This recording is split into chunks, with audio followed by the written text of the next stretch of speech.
Hola de nuevo, paso muy brevemente por aquí para introducir a nuestra siguiente moderadora.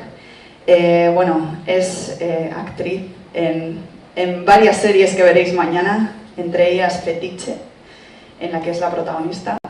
Lo hace muy bien, no se le ve nada, no os preocupéis.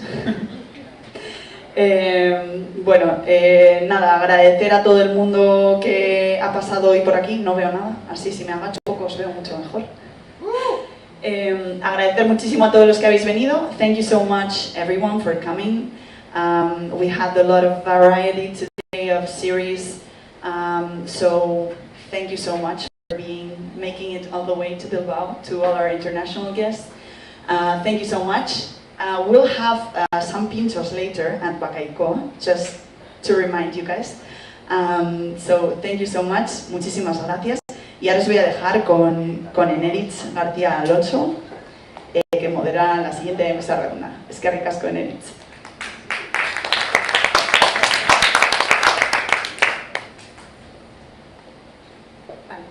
Apa, eskerrik asko, etortzeagatik, nire lehen aldia da Serieslan jaialdian, eta batez ere hau egiten, beraz oso pozik eta urduri nago. Eskerrik asko lan talde guztiei, lan ederrak eta oso interesgarriak ikusi ditugu, eta nahi dut zuek gonbidatzea, ona etortzera, nirekin. Igo mesedez, eszenatokira, Loa eta Laia taldea, glaziarrak agurtzen, eta Voces de la Tierra egin duzuen pertsona guztiak, mesedez. Txalo bero bat. Eskerrik asko. Aupa. Ez dago inor gehiago? Bai, hortik, ez da? Aurrera, bai. Ez dut ingelesez egingo, sorry. My English is very bad. So, en euskera. Zuretzat? Bai, aurrera. Aupa, gero joaten gara pasatzen mikrofonoak. Lehenik eta behin, aurkeztu nortzuk zarete, elkar ezagutzeko eta zeintzuk izan diren zuen proiektuak. Nahi duzuen hizkuntza, nik euskaraz egingo dut, zuk nahi duzuna, ingelesa, gaztelera, euskara, todos bienvenido. Lo haré en castellano. Vale, oso ondo. Bueno, yo soy el codirector de Voces de la Tierra y este es el primer capítulo de la serie y luego si tenéis alguna pregunta o así la respondo encantado. Precioso trabajo, muy lindo. Gracias. Muy lindo, de verdad. Urrengo? Ni Naia Fernández nahi, Glaziarrak agurtzen programako redaktoria. Gugara Larraitz Zuazo eta Nerrota Etxe, gugara Begira produkzioak etik gatoz, eta Glaziarrak agurtzen serie dokumentala ekoitzi dugu. Oso biak, ez da? Zorionak oso lan ederrak eta interesgarriak eta garrantzitsuak ikutu dituzuen. Eta galetu nahi dizuet, nola sortu ziren proiektu hauek aurrera emateko ideiak edo zen nahia zenuten gai hauei buruz hitz egitea. Ezin behar zuzta, euskaraz. Euskaraz ulertzen zu. Bai, gogora zori, baina ez dakit guztiok dakit euskaraz ala ez, euskaraz badakizu, lehenik eta behin ingeles ez. Bai, bale. Hasi ginen 2016an proiektua prestatzen. Uste dut, alako 14 hilabete eman nintzen informazioa bilatzen, kazetariekin hitz egiten, antropologoekin hitz egiten. Eta azkenean erabaki genuen, 11 istorio politak aurkitu genituela, formatoa prestatzeko edo lehenengo denboraldia egiteko. Baina, karo, ez genaukan dirurik eta hasi ginen hainbat merkatutara joaten. Erantzun negatiboak jaso genituen, baina azkenean hemengo ekoizpenetxe bat erabaki zuen dirua ipintzea, jartzea eta posible egitea. Eta horrela hasi ginen lau lagun, gaur egun lau lagun, lehenik eta behin ez ginen. Ez gineten laguna. Pablo eta ni baina Maitane, Susana eta Eliana gero etorri ziren. Eta, hasi ginen bidaiatzen, bi urte eta 2 hilabete edo lako zerbait. hilabete bat eta erdi herrialde batean, bakoitzean. Eta, bueno, horrela hasi ginen historioak egiten. Aurkitu ditugu oztopo izugarriak, adibidez Ego Sudanen atxilotu gintuzten 10 egun, gero herritik kanpora bota gintuzten eta bueltatu ginen pelikula amaitzeko. Eta Mongolian lan egin genuen, 18 gradu azpitik bizitzen hor, eta 35 horrelako zerbait kilometroko migrazioa egin genuen. Kamerak, dronak, ez dakit tripode eta horrelako gauzak. Eta beste aldetik bakoitzak geneukan bere gure elur orain taldea. Adibidez nirea zen zuria, bestea zen urdina, eta horrela egin genuen erabaketa. Bakarrik 4 pertsona? Bai, eske ez zegoen diru gehiago.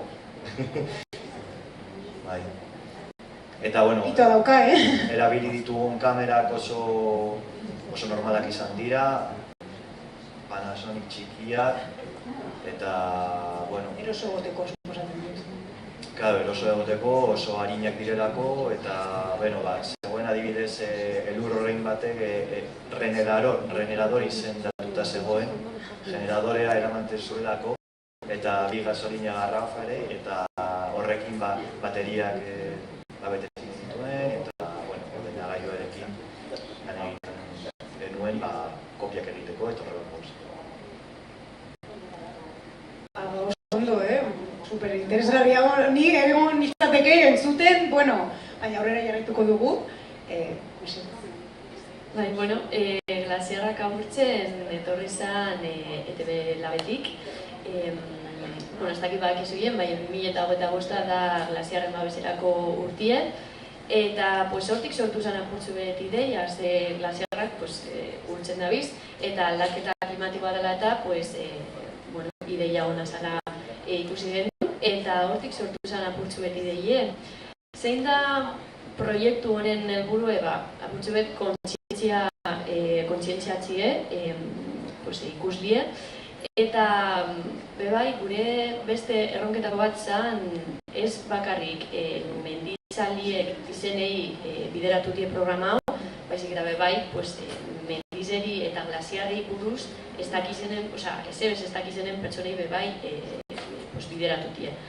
Eta, sortu gendu nau, 4 kapitulotako programa bat, eta ibilen pasan urtean Pirineotatik, 4 mendi ezberdinetatik, eta mendi bakoitzien egon ginen glaziar ezberdin baten, eta programien ziar ikusten dugu zela glaziar horrek okin dauen kriston aldatu berrogei glaziarrek okitzen zauie esan, kilometrotako azalea, eta horregun, dakoie, eniok esan dauen moduen, apenas 10 metro, kristorak zaite. Eta, bebai da, programa nahiko transversalaz, alde batetik dugu mendizetan grabatutako edukze, beste alde batetik dugu platuen grabatu genuen hori, 3D realitate virtuala gazeta, eta bebai beste erronketako bat izan zen, programa hau ulergarri deitziez, batzutan, gure aurkezgia adibidez glaziologoa da, eta, klaro, igual azalpen batzu, ez dugu ondo ulertzen, edo galduten gara bidetik, eta 3D realitate virtuala horregaz, helburu esan, azalpen horrek, apurtzu bet, ulergarri zauek izatie, eta erangarri zauek, eta, interesgarri zebeitzie bebai. Publikoari hurbiltzeko. Hori da, bai. Eta hori, gero bebai, kapitulo bakoitzien, lotu gendu mendi bakoitza eta glaziar bakoitza, elementu bategaz, baten dago sua, beste baten dago haizea, beste baten dago ura, lurra. Eta oso kuriosu da bebai, bebai ikasi gendurako pilue, ganien glaziarren urtsietako pilue, eragin pilue bebai haizien korrontietan, adibidez parapentista batek azaltzen duzku horren bilakari ezelako izan da, azken urtietan. Eta hori, izan da super erronka handize danontzako usteot, eta ez dakit zozer gero. Eta zenbat jende, bestean 4 izan ziren eta zuen ekoizpenean? Irteeran arabera ez, hau kapitulo honetan gehiago egoten gara, ze, lau emakume einauten ama izeba eta Elgoibarko mendi taldeko emakumeak gonbidatu genituen, beste laser batzuetan ezin izan da horrela egin. Eta bai esan da aldaketa klimatikoa bera ikusi dugula guk proiektuaren ekoizpenean, egin genuen plangintza bat, egutegi bat, eta gure asmoa zen udaren aurretik dena grabatuta izatea. Baina etorri zen inoizko elurterik berantiarrena. Eta orduan maiatzean zeuden glaziar guztiak elurrez estalita. Orduan ezin ziren ikusi.